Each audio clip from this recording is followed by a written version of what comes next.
Welcome back to part 2 of our series on the Phoenix Squad and how to farm them.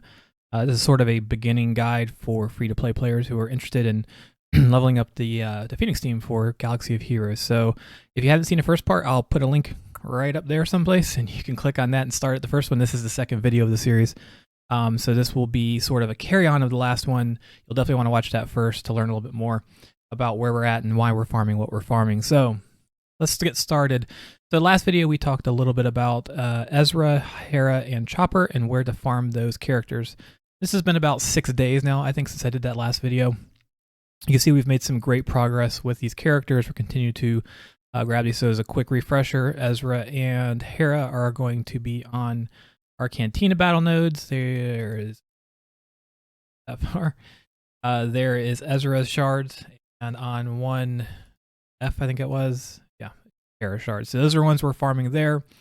For Chopper, as we do battles on the Cantina battles, we will come to our Cantina battle store and we will trade in his shards for, this currency for his shards. So as you can see, we're actually up now. We're going to do the store in a minute. I want to go through the store and show people what you should be looking at each day when you log in, what your store looks like, what you should be buying, what you shouldn't be buying.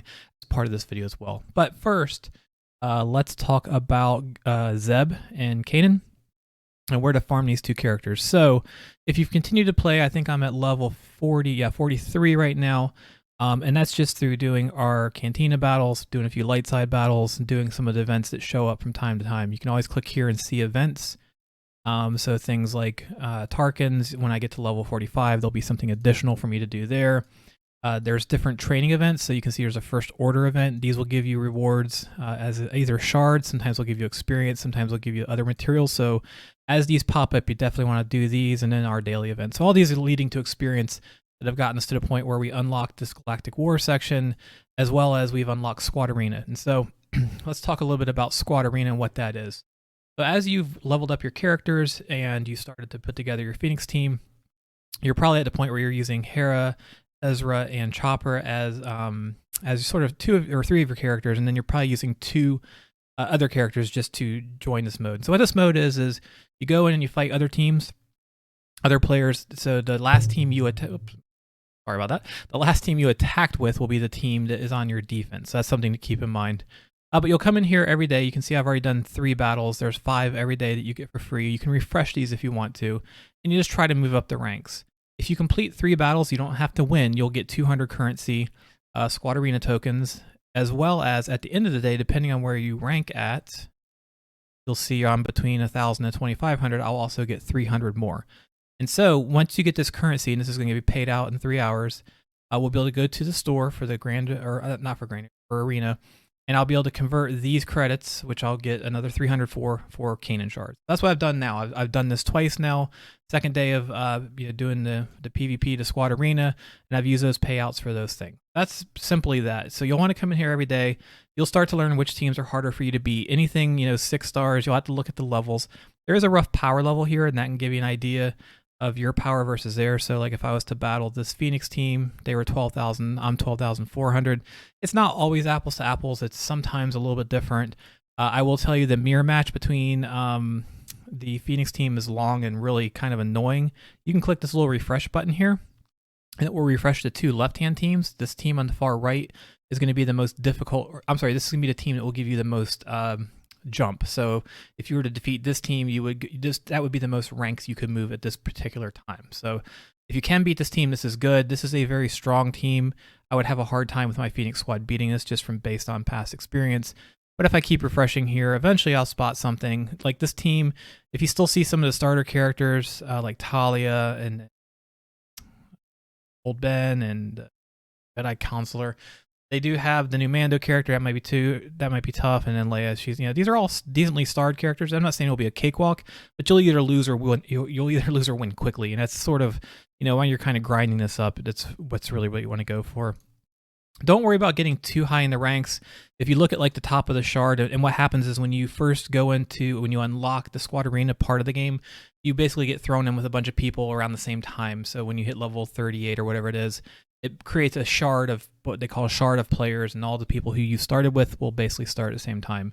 Unfortunately, the people at the top of the shard have probably purchased this not this pack, but this pack, the hyperdrive bundle, which basically pushes all their stuff to 5 stars. Not all the stuff, but a whole bunch of characters, a whole bunch of other things. We're not really talking about this road in this video series, but just be aware you're going to have a hard time for a very long time. I'm sorry, reaching the top of this. So don't worry about how high you rank. Really, I mean, if you can get to, ideally, it'd be nice to get 400. I mean, the higher the better, right? But if you can get to the 500, 1,000, I think you're doing pretty well based on what I've seen so far. You'll get better over time. People will drop off. People won't keep playing the game. That will cut the number of people in your shard down. You'll have a better opportunity. But those people fighting for these top 100 or so ranks, from what I've seen, are using very strong teams. So just do the best you can. Go as high as you can. Getting 400 at a time is great. It means you'll get 600 a day. It means every other day you're getting 2 purchases, and that's not too bad. So that's Kanan. You're going to use Squad Arena. Like I said, you'll get your payout for doing your 3 battles. You'll get your payout at the end of the day. And you'll come in here and you'll buy your cards there. All right, so that takes care of Kanan. You'll just do that every day. Keep grinding him up, and over time, you'll get him there. And you can see I've already got him at 3 stars. Zeb is actually kind of a really awesome character as far as leveling goes. You should be able to take Zeb from unlock to full 7 stars in around 10 or 11 days, I'm thinking. And the way you do that is actually going to go into this new section called Galactic War when you hit level 40. And so what Galactic War is just a bunch of nodes, and you'll go through one at a time, and you'll battle with your roster. So right now we're in this one. So here is my Phoenix squad, and you can see I've started working on some other characters. Tarkin is a good character to level up. He's Empire.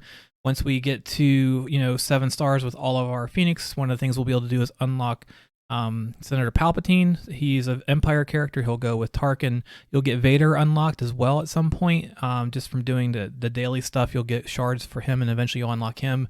Now you've got 3 Empire characters. Those are all strong, still viable today, and then also Tarkin is the captain of a ship. So you also need to have some dark side characters just to continue working your roster. You can see this guy here, TIE Fighter. Yeah, TIE Fighter pilot.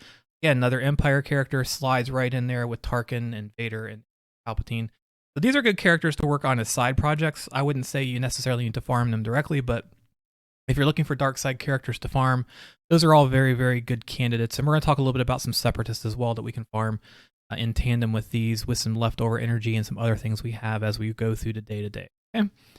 So this is my current Phoenix team. I'm going to go ahead and jump into this battle and give you a quick overview of what this looks like. So generally, I'll go after a healer first. We'll do a video later on about Phoenix and how to use this team effectively. Honestly, I've never really learned the Phoenix team because it wasn't the team that was out when the game first came out. This was a team they added after the fact.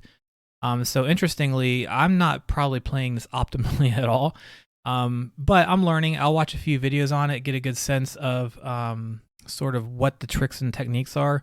I think I have some pretty good feeling for how it works and where to use different characters and who to call for assisting and things like that. But again, I'm still learning. And it's going to take a little bit of time. So the whole idea though is you're going to come in, and this is the 6th node. There's 12 a day, and these unlock when you basically go through your reset. So whatever time you have your reset set for, it's going to restart over, or it's going to allow you to reset it. Actually, when you beat it, you'll have a button down there that says restart this event. So you'll go in there, you'll restart it, and then you'll get 12 fresh nodes. Now back in the day when they first released this mode with the game, it was really, really difficult to beat this. I think you could usually get to I think it was notoriously like level 6, I think was always kind of hard. It was kind of a check for your roster. And then after that, you'd get to like 10, 9, some days, depending on the day, and you would just hit a roadblock. You wouldn't be able to complete it. So I've only done this for 2 days now, but both days I've had no issues completing all 12 nodes. I think after you've completed this 50 or 100 times, I can't remember the number they put on it, you actually don't have to do this mode. You can auto it, which is super nice because after a while, this gets really, really tedious. All right, so this node's completed. I'll get some rewards now. Let's take a look what we got. So you'll see there's a little bitty crate here. You click on that, and there we go. So I got some crystals. This is the actual currency for this mode. And here's some level up things for our characters. Not activities, but whatever I call their attributes or abilities. Jeez. So you'll get those. So every time you beat a node, you get a little box like that, right? Now you can see I've got 400 of this currency. So 400 is typically the number you need to buy stuff out of stores. So if you see 400 of a currency laying around, you have probably a pretty good idea. Hey, it's probably a good time to go look to see if I can buy something.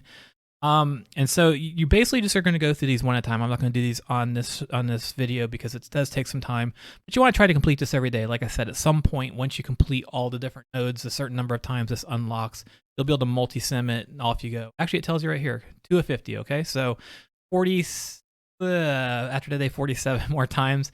But this is good. It's good to go through these. You'll fight a lot of different teams. You never know what you're going to fight next, but you do want to try to conserve your teams. One thing to note, if you're using a team and you get halfway through a battle and you don't think you can win, you can back out. So if you start a battle and you go in here and you're like, wow, I'm definitely going to lose this, you can hit this little gear and retreat. You also should be aware that any characters you lose during a battle, you're also going to not be able to use the rest of this battle. So keep that in mind. If you don't want to lose a character, if you felt like you could have played it a little bit differently, you can always back out, save your characters, and go again. If it's the last node and you're struggling and you know you have something in the back, sometimes it's better to leave 1 or 2 characters up and just finish them off. That's always good too. So just something to be mindful of. Once you lose a character though, that character is gone for that day. It's not gone from anywhere else in the game, only in this game mode, but it won't be available to use on the next nodes basically. So be aware of that. The second thing to be aware of is that the state of your actual abilities will be what they were in the last battle. So you can see right now these are on cooldown, and the reason that is because the last battle I just completed, I used these toward the end of the battle. So one trick is if you're at the end of one of these battles, there's 1 character remaining, start using your basics on each of the characters, and that will allow you to basically reset, or they'll be in a state where they'll be ready for the next battle. So again, you can see Kanan has like 1 thing here. Chopper didn't have any state, but that's just another technique you can use. Again, there's Zeb's. I'm going to back out of this for now, but you'll be able to see as I come back here, I'll be able to use these characters again. Okay, something to be mindful of. It's a cool mode. It definitely teaches you a lot about the game and some of the different makeups of types of characters you'll run into. So finally for this video today, I want to wrap up with what do you do daily in the store? What should you buy? What should you not buy? Because that's an important part of it. The next video will focus more on the abilities. I should be getting to mods in the next week or so we'll talk about mods a little bit and what those are. And then we'll also talk about maybe some alternatives to farm as you're going. But today, to wrap up, let's talk about shipments, what you should be farming every day, and what things you should be looking for when you're in. So first of all, let's go to the store before we go in shipments. Talked about this last one. Pick up your Bronzium cards as they become available. You always get something kind of different in here. You'll get level up utilities, ability materials. You also get character shards, so do those if you see that available. Shipments, all right? You should always buy these first 4 items. The cost of these is negligible, so you'll want to buy these every single time. I would avoid everything else in the store for crystals. Unless you're really spending money on the game, there's very, very little time. There's very few times, I should say, where those are going to be of use to you. Sim tickets, I spent a few times on these, even though I feel really bad about it. I think it's a bad deal in general, but I've also got tired of grinding certain levels over and over again, and I just sort of paid for them. So that's something you can use at your discretion. Look, I mentioned in the last video, sometimes you do things that will slow down your overall farms. This may cost me because I won't be able to do a refresh somewhere else, but I also didn't spend an hour going through the same level over and over trying to get a piece of gear or farming. The second one, the weekly shipments tab. Again, there's more sim tickets here. It's up to you if you want to buy those. For now, until you're max level, I don't think there's much in here worth buying. So I would just avoid this tab completely. There's nothing here you really need to be aware of. Cantina battles, we talked about this last battle. These are the ones that are reward from doing Cantina nodes. So when you're doing Hera and you're doing Ezra, you automatically get this. You can see here I've got some more Chopper shards to buy. So I'll be able to level him up again, star him up. So you'll want to basically get Chopper out of here. That's the note for there until he's 7 stars. The guild store, so this is a little bit trickier. You can join a guild in-game. If you do find a good guild, you can also go to Reddit or you can go to the official forums. They have subreddit or they have sub places where you can go in and say, hey, I'm looking for a guild. I highly recommend you find an active guild who's doing things because this currency will start flowing in and there's other characters here for you to farm. I'm actually farming one of the Separatists here. We'll talk about that next video because there's nothing else in the Phoenix squad in this store that's of use. So there's other characters here that are worth discussing. We'll talk about that at a later time. But for now, you can either hold on to this currency because you can spend it fairly quickly. You won't get too far behind. Or if you see a character you love, go for it. Go ahead and check them out. And you can start working toward, maybe your Ewok team, or maybe you want to start working on your clone team. These, there's 2 clones here. Those are all both viable. So again, go to Reddit, go to the official forums. You'll be able to find some places. There's Discords, things like that. If you have questions about how to find a guild, feel free to comment down below, and I can definitely post some information on how to get there. Squad Arena store, we talked about. As you complete Squad Arena, do your 3 daily quests, you'll get your payout at the end of the day. Go here, buy your Kanan shards. There's nothing else you should be buying in here right now because, again, the whole goal is to get these guys to 7 stars. So you should be focused on him. If you have extra, hold on to him till the next refresh and then buy some more. This is the Galactic War Store. This is the mode I showed you with the various nodes we just went through. You should be buying Zeb shards here only until you get to him to 7 stars. And again, if you complete the whole Galactic or whatever it's called, you'll get 1,200 of these. So you should be able to buy Zeb shards 3 times a day, which will, like I said, get you Zeb 7 stars in less than 12. It should be 11 or 10 days ish. So if you keep doing this every day, do your daily, you'll get that in no time. There's some other good characters in here to farm. Poggle Lesser is a separatist that may be worth going after. Magma Trooper, if you want to do some. He's kind of an out-of-date character, but he's good early on. Phasma, all these characters are definitely viable in different places. But do your research before you go too far. Some of these aren't that great at the end game, but they've made it to where a lot of characters have use. So that's it for today. That's the stores. That's the items you should be looking for. So now we're focused on Squad Arena, Galactic War. We're doing our Cantina battles every day for our Ezra and Hera shards, and we're using the extra energy we generated or the extra currency from here to buy our shards for Chopper. So that's it for today. That video is a little bit longer than I had hoped it to be, especially covering new characters. The next video we'll talk a little bit about, some separatists we could be farming on the side. Some of the other nodes that might be important. We'll also talk about gear next one. We didn't talk about gear at all in these first 2 videos. You should be gearing those up as you go through. There's a little bit of tutorial in the game. You should be adding these gear pieces. All of my characters are at gear 5 right now, so feel free to push those all the way up to there. I think the goal, at least initially, is going to be to get to gear 8. Once you get to gear 8, you're in a spot where you'll be able to complete the Palpatine event and the Grand Admiral Thrawn event. You'll have to see how that goes, though. I've read different things. I'll definitely do some research on that. We'll make sure once we get there, we'll do those events and see how it goes. So if you found these videos interesting, or if you need any other tips or advice, feel free to comment down below.